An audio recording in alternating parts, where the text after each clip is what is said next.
Hello there.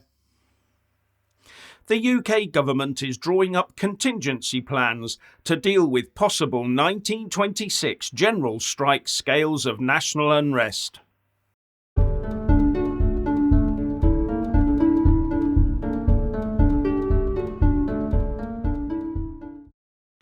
A mass civil service strike is set to be announced during the Labour Party conference in September. So if you can't get a driving licence or a passport today, then you doubly won't be able to do so in the autumn. Now it's being reported that ministers are drawing up contingency plans to deal with a cross-government strike coordinated by the unions to cause mass disruption up to and after Christmas.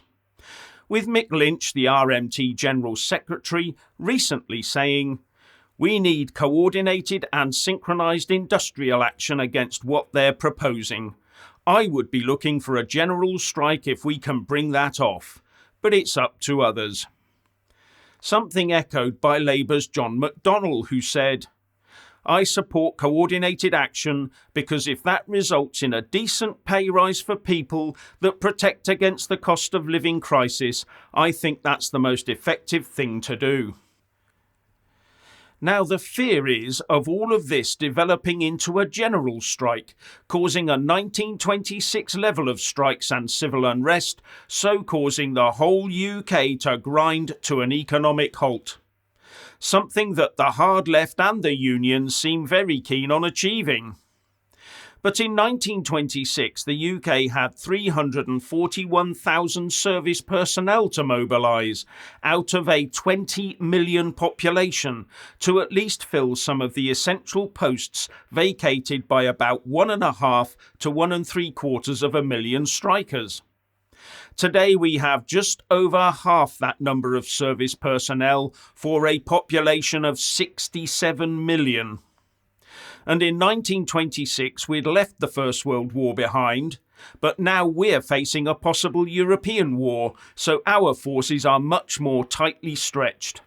And our police officers are far too busy on Twitter, driving newly rainbow-painted cars or gyrating with the masses to be of any help. And I'm not sure that either Liz Truss or Rishi Sunak truly comprehend the scale of the problems they are about to face should they win the much-prized keys to number 10. So what are the options for the government? Cave in to all the pay rise demands to keep the lights on, so fueling rampant inflation and the possible collapse of the private sector. Start an international call for Labour to replace the strikers and bin all immigration rules. Food and fuel rationing, together with new harsh rules to punish profiteering and underground marketeering. Or tough it out and hope for a 1926-style collapse of the strike, which back then lasted only 9 days, and set up the equivalent of Stanley Baldwin's Organisation for the Maintenance of Supplies and recruit volunteers to service it, and maybe a forged letter from Vladimir Putin urging for the strikers to down tools would somehow come out of the blue, Zinoviev letter style. And the modern-day strikers need to be aware that the Labour Party back then was against the general strike. They were worried about being seen as supporters of Marxism. And afterwards the unions found their powers to strike were severely cut and membership dropped like a stone, according to unionhistory.info.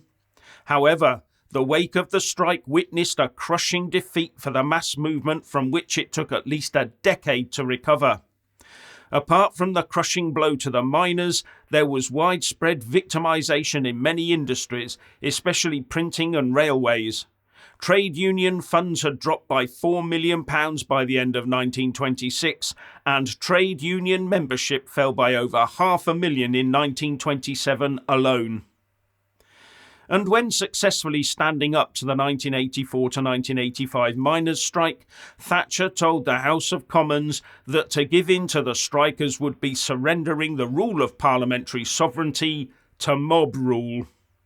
So, if handled correctly, this could be the next Prime Minister's Thatcher moment.